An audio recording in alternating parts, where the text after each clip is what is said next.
सरकार की भी कुछ अपेक्षाएं होती हैं। देखिए, जब योग्य और प्रतिभाशाली युवा किसी व्यवस्था का पार्ट बनते हैं तो उस व्यवस्था में एक गति आती है। गति जितनी अच्छी होगी, प्रगति भी उतनी ही अच्छी दिखाई देगी। याद रखना, दोनों के आपस में एक बेहतरीन संबंध है। गति जितनी अच्छी होगी, प्रगति उतनी ही तीव्र दिखाई देगी। और उसका परिणाम, ये निष्पक्ष भर्ती नहीं होती थी, पैसा लेकर के भर्ती की जाती थी, नौजवानों का शोषण होता था, जाति देख करके, मत और मजहब देख करके, क्षेत्र देख करके भर्तियां होती थी। परिणाम क्या होता था? नौजवान हताश होता था, निराश होता था, पलायन करता था। यूपी की प्रगति बाधित होती थी, और बाधित ही नहीं होती थी, उत्तर प्रदेश बीमारू राज्यों की श्रेणी में आ गया था। उत्तर प्रदेश में हताशा निराशा का वातावरण था। उत्तर प्रदेश अराजकता की ओर चला गया था। पहचान का संकट न केवल नौजवानों के सामने, बल्कि उत्तर प्रदेश के हर नागरिक के सामने पहचान का संकट आ गया। याद करिए 2017 के पहले का उत्तर प्रदेश। आप देश में या दुनिया में चले जाइए, कोई अच्छी निगाह से नहीं देखता था, शक की निगाह से देखता था। लोग, अगर यूपी का नाम आ गया, अगर आपके पास खड़ा है तो 10 कदम पीछे हट जाता था। आप सोचो, एक पहचान का संकट, जिन लोगों ने उत्तर प्रदेश को भ्रष्ट प्रदेश के रूप में, गुंडा प्रदेश के रूप में, अराजक प्रदेश के रूप में बनाया, उन्होंने उत्तर प्रदेश वासियों के सामने पहचान का संकट भी खड़ा किया। लेकिन आज मुझे प्रसन्नता है कि अब आप देश में कहीं चले जाइए, दुनिया के अंदर कहीं चले जाइए, यूपी का नाम आएगा, सामने वाले का चेहरा चमकता हुआ दिखाई देता है, वह आपके स्वागत के लिए उत्सुक दिखाई देता है। यह है परसेप्शन। परिणाम है, हमने उत्तर प्रदेश के अंदर प्रति व्यक्ति आय को 3 गुना करने, उत्तर प्रदेश का वार्षिक बजट को भी 3 गुना करने, उत्तर प्रदेश की जो अर्थव्यवस्था है उसको भी 3 गुना करने में सफलता प्राप्त कर ली। यूपी का नौजवान यूपी के अंदर अपने परिश्रम और अपने पुरुषार्थ का उपयोग कर रहा है तो उत्तर प्रदेश प्रगति कर रहा है। आज देश के अंदर किसी भी अन्य राज्य की तुलना में यूपी की अर्थव्यवस्था सबसे बेहतर राज्यों में से है। अब हमें कोई बीमारू राज्य नहीं कहता है। आज यूपी रेवेन्यू सरप्लस स्टेट है। यूपी देश की अर्थव्यवस्था का ग्रोथ इंजन बना हुआ है। सबसे ज्यादा नियुक्ति पत्र देने वाला प्रदेश, सबसे ज्यादा एक्सप्रेसवे बनाने वाला प्रदेश, सबसे ज्यादा किसानों को इंसेंटिव देने वाला प्रदेश, सबसे ज्यादा समाज के अलग अलग तबके को वेलफेयर स्कीम के साथ जोड़ने वाला राज्य। और उत्तर प्रदेश के अंदर ये प्रगति हर एक क्षेत्र में दिखाई दे रही है। ये एक पक्ष, लेकिन साथ साथ नौजवानों के लिए रोजगार की संभावनाएं, जो नौजवान सरकारी नौकरी नहीं करना चाहता उसके लिए व्यवसाय के लिए एमएसएमई सेक्टर में बड़े निवेश के माध्यम से कानून का राज होगा। अपराध और अपराधियों के प्रति जीरो टॉलरेंस। परिणाम, आज हमारे पास एमएसएमई में जो बंद हो गया था 2017 के पहले, कोई पुरसाहल नहीं था, अव्यवस्था की सी स्थिति थी, हताशा निराशा थी। जिस समाज में, जिस व्यवस्था में वहां का युवा निराश हो, कारीगर हताश होकर के बैठ जाएगा, अन्नदाता किसान आत्महत्या कर रहा हो, उसको बीमारू होने से कोई रोक नहीं सकता। वो बीमार होने तो उसको बीमार होना ही होना है। यही होता था। नौजवान के लिए रोजगार नहीं था, किसान को किसी योजना का लाभ नहीं मिलता था, कारीगर हताश और निराश था, उत्तर प्रदेश को बीमार होना ही था। आज मुझे प्रसन्नता है, देश के अंदर सबसे ज्यादा एमएसएमई, सूक्ष्म लघु मध्यम उद्यम आज के दिन पे हमारे पास है, यूपी के पास है। 96 लाख, 3 करोड़ से अधिक लोग आज के दिन पे उनमें काम कर रहे हैं। 3 करोड़ से अधिक। यानी ये चीजें दिखाती हैं कि पिछली सरकारें करना नहीं चाहती थी। गुंडा और माफिया तत्वों को अपने गले का हार बना करके प्रदेश का शोषण करवाने से उन्हें फुर्सत नहीं थी। जब अराजक माहौल होगा तो कोई निवेश भी नहीं आएगा, कोई बड़ा निवेश नहीं आता था। मैं देख रहा था, अलग अलग राज्यों की रिपोर्ट को भी मैं देखता हूं। यूपी में गत वर्ष 4000 से ज्यादा बड़े उद्योग आए और हम लोगों ने पिछले 9 वर्ष के अंदर उत्तर प्रदेश के अंदर उद्योगों की संख्या को, जो 14,000 थी, अब उसकी संख्या बढ़कर के 32,000 से ऊपर ज्यादा बड़े बड़े उद्योग लगे हैं, जो कभी संभव ही नहीं था। आज जो संभव हुआ है, एक्सप्रेसवे के रूप में बेहतरीन इंफ्रास्ट्रक्चर, ये तब हुआ है जब सरकार ने निर्णय लिए, कार्य किए, और उसी कार्य पद्धति को आगे बढ़ाने के लिए कि जब निष्ठा से व्यक्ति काम करेगा तो गति बनेगी। अगर काम चोरी करेगा तो दुर्गति से भी कोई रोक नहीं सकता।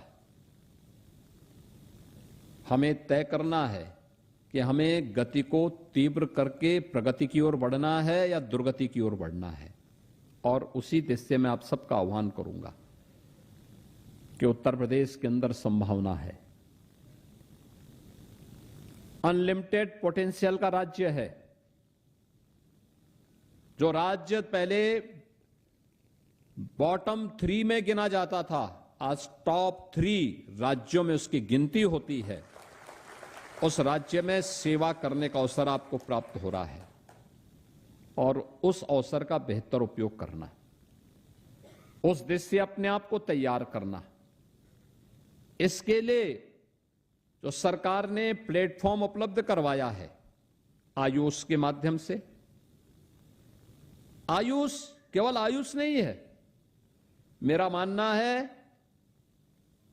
कि स्वास्थ्य के क्षेत्र में हेल्थ टूरिज्म को सबसे ज्यादा आकर्षित कोई कर सकता है तो आयुष विभाग कर सकता है, आयुष विभाग कर सकता है। आयुष विभाग के माध्यम से चमत्कार लाया जा सकता है और उस पर कार्य करना है। आयुष्मान आरोग्य मंदिर गांव-गांव में बनाए गए हैं, उसे ठीक करना। आयुष से जुड़ी हुई अलग अलग विधाओं की, जो ट्रेडिशनल मेडिसिन से जुड़ी हुई अलग अलग विधाएं हैं, उन सबको प्रभावी ढंग से आगे बढ़ाना। मेडिसिनल प्लांट के लिए किसानों के साथ संवाद बना करके आगे बढ़ना। पंचकर्म की पद्धतियों को हम प्रभावी ढंग से आगे बढ़ा सकते हैं। आज के समय की सबसे बड़ी आवश्यकता है और विभाग ने इस दिशा में कुछ कार्य किए हैं। इस पर और तीव्र गति करनी पड़ेगी और मुझे प्रसन्नता है कि आज इसके लिए यहां पे लोक सेवा आयोग के द्वारा चयनित 202 ऐसे प्राध्यापकगण, चिकित्सा अधिकारीगण और स्टाफ नर्स आज नियुक्ति पत्र प्राप्त कर रहे हैं। और मैं मानता हूं कि आयुष की गति को और तीव्र करने में उन्हें मदद मिलेगी। ये प्रधानमंत्री जी के उस विजन को प्रभावी ढंग से लागू करने की दिशा में एक महत्वपूर्ण कदम होगा, जिन्होंने 2014 में प्रधानमंत्री बनते ही अलग अलग उसमें बटे हुए उन सभी विभागों को एक करने का काम किया है। योग है, आयुर्वेद है, होम्योपैथ है, यूनानी है, सिद्धा है, इन सबको जोड़ करके आयुष के रूप में उसको एक प्लेटफॉर्म दिया और आज देश के अंदर इस दिशा में तीव्र गति से प्रगति हुई है और वही तीव्र गति यूपी के अंदर भी लानी है। दूसरा है वोकेशनल एजुकेशन में, व्यावसायिक शिक्षा और कौशल विकास में। याद रखना, ये बहुत बड़ा प्लेटफॉर्म है। हमने जो एमएसएमई के लिए हो या बड़े उद्यम के लिए सुरक्षा का जो बेहतर वातावरण बनाया, लैंड बैंक बनाया, पॉलिसीज बनाई, निवेश के प्रस्ताव आ रहे हैं, हम सब कुछ करें और उसके अनुरूप स्किल मैन पावर नहीं दे पाएंगे तो फिर क्या मतलब है। याद करना, यह व्यावसायिक शिक्षा और कौशल विकास विभाग की जिम्मेदारी बनती है और उसके अनुदेशकों की जिम्मेदारी बनती है कि इंडस्ट्री की मांग के अनुरूप स्किल मैन पावर उपलब्ध करवाने का प्लेटफॉर्म तैयार करना। मुझे प्रसन्नता है कि व्यावसायिक शिक्षा विभाग में टाटा टेक्नोलॉजीज के साथ मिलकर के 150 से अधिक आईटीआई आज की जो मॉडर्न टेक्नोलॉजी है, आर्टिफिशियल इंटेलिजेंस के साथ, ड्रोन टेक्नोलॉजी के साथ, साइबर सिक्योरिटी के साथ, स्पेस टेक्नोलॉजी के साथ, रोबोटिक के साथ, 3D प्रिंटिंग के साथ, इन सब के भी कुछ सर्टिफिकेट कोर्सेज वहां पर और उसकी ट्रेनिंग के कार्यक्रम भी प्रारंभ हुए हैं। इसके साथ ही हर घर नल के लिए प्लम्बर भी हम प्रशिक्षित करेंगे, वह भी उतना ही महत्वपूर्ण है। अच्छे इलेक्ट्रीशियंस देंगे। आज के समय में कौन ऐसा घर है जिसके पास इलेक्ट्रॉनिक आइटम न हो, लेकिन उसके टेक्नीशियन कहां से आएंगे। ये आईटीआई का, व्यावसायिक शिक्षा का काम है। इंडस्ट्री के लिए स्किल मैन पावर, एक कौशल विकास का काम है। इसके लिए तैयारी करना। राष्ट्रीय शिक्षा नीति भी इस दिशा में कार्य करती है और मुझे प्रसन्नता है कि आज 272 ऐसे अनुदेशक जो स्वयं ट्रेंड हैं और वहां पर अच्छी ट्रेनिंग देकर के इन संस्थानों की गति को आगे बढ़ाएंगे और हमारी इंडस्ट्री की मांग के अनुरूप उस प्रकार का स्किल मैन पावर उपलब्ध करवाने में बड़ी भूमिका का निर्वहन करेंगे। आज ऐसे 272 हम अनुदेशक भी यहां पर उन्हें नियुक्ति पत्र वितरण करने का काम कर रहे हैं। मैं इन सबको बधाई देता हूं। दिव्यांगजन सशक्तिकरण विभाग को भी आज यहां पे कुछ कार्मिक उपलब्ध करवाए जा रहे हैं। याद रखना, दिव्यांगजन सशक्तिकरण विभाग, यह नाम भी प्रधानमंत्री जी ने दिया। हर व्यक्ति प्रतिभाशाली है और इतिहास उठा करके देखिए, दुनिया के अंदर हो सकता है किन्हीं कारणों से कहीं पे कोई दिव्यांगता का शिकार हुआ हो और लापरवाही हो सकती है, किसी बीमारी के कारण हो सकता है, किसी घटना दुर्घटना के कारण हो सकता है, लेकिन एक मनुष्य होने के नाते हमारी संवेदना और सहानुभूति उनके साथ होनी चाहिए। हर व्यक्ति में प्रतिभा है, उस प्रतिभा को प्लेटफॉर्म चाहिए और उस प्लेटफॉर्म देने का काम दिव्यांगजन सशक्तिकरण विभाग को करना है। देखिए, उनके मन में भी भाव होता है। मुझे याद है, कानपुर की एक बिटिया एक दिन कानपुर से बिना बताए वह लखनऊ आ गई। लखनऊ में विधानसभा के सामने वो बैठ गई। वो बोल भी नहीं सकती थी, सुन भी नहीं सकती थी, लेकिन उसने मेरा एक चित्र बना करके और छोटे से इतने से उस पर उसने वो विधानसभा के सामने बैठी थी। अब आप अनुमान कर सकते हैं, जो न बोल सकता है न सुन सकता है, क्या स्थिति होगी। एक सामान्य व्यक्ति समझेगा भी नहीं। वहां पे पुलिस की सुरक्षा थी। उन्होंने पूछा कि भाई क्यों यहां बैठी है। अब वो सुन भी नहीं सकती थी, बोल भी नहीं सकती थी, अब परेशानी। फिर उससे जो प्रशिक्षित इसके लिए जो उस विभाग से जुड़े हुए मूक बधिर विद्यालयों से जुड़े प्रशिक्षक बुलाए गए। उसको इशारा करके बोला तो फिर उसका परिवार के नंबर उससे मांगे गए। फिर उसको उसके परिवार के पास कानपुर ये लोग भेजे। मुझे जानकारी मिली तो मैंने कहा भी नहीं, उसको बुलाओ, उसकी समस्या क्या है। वो 15-16 वर्ष की बालिका थी। मेरा चित्र मुझे देने के लिए आई थी, कोई अपेक्षा नहीं, उसने अपने हाथ से बनाया था। तो मैंने उसके माँ बाप से पूछा, मैंने कहा ये पढ़ी लिखी है? कहा कि नहीं पढ़ी लिखी, क्योंकि बोल भी नहीं सकती है, सुन भी नहीं सकती है। तो मैंने कहा इसका ऑपरेशन क्यों नहीं करवाया? और इसमें तो सरकार पैसा दे रही है।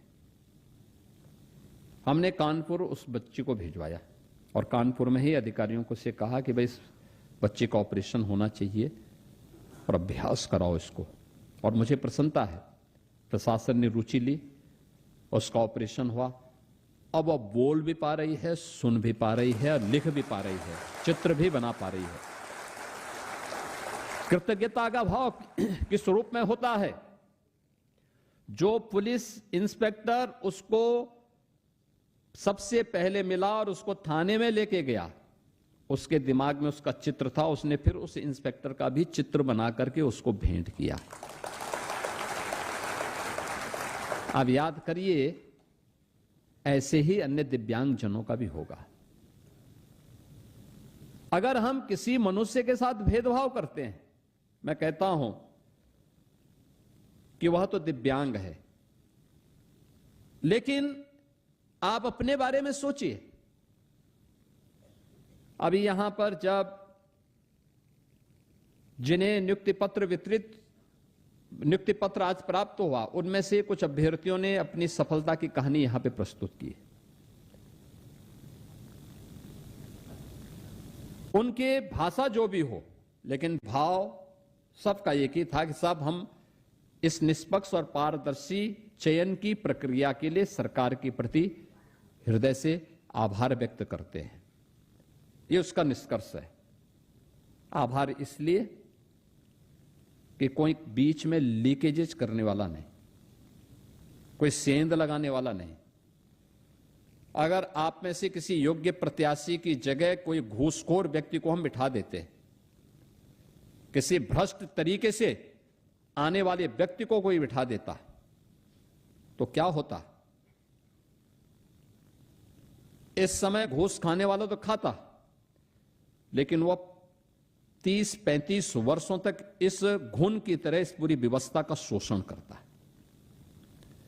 क्योंकि जिसने दिया है तो कहीं ना कहीं से लेगा भी तो, और ब्याज सहित लेगा, और चक्रवृद्धि ब्याज नहीं लेगा, तो साहूकार की तरह लूट खसोट करेगा। इसलिए उस घुन को पहले ही समाप्त कर दो, और सरकार इसीलिए उस घुन को पहले ही दिन समाप्त कर दी थी। अगर आप अपने साथ न्याय चाहते हैं तो याद करना, दूसरा भी न्याय चाहता है, और यही हमारा राष्ट्रीय कर्तव्य है।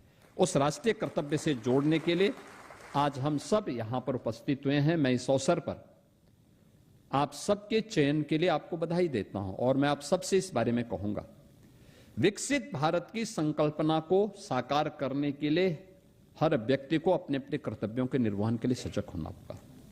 जिस क्षेत्र में है, हर क्षेत्र में अपार संभावनाएं हैं, उन संभावनाओं को हमें आगे बढ़ाना पड़ेगा।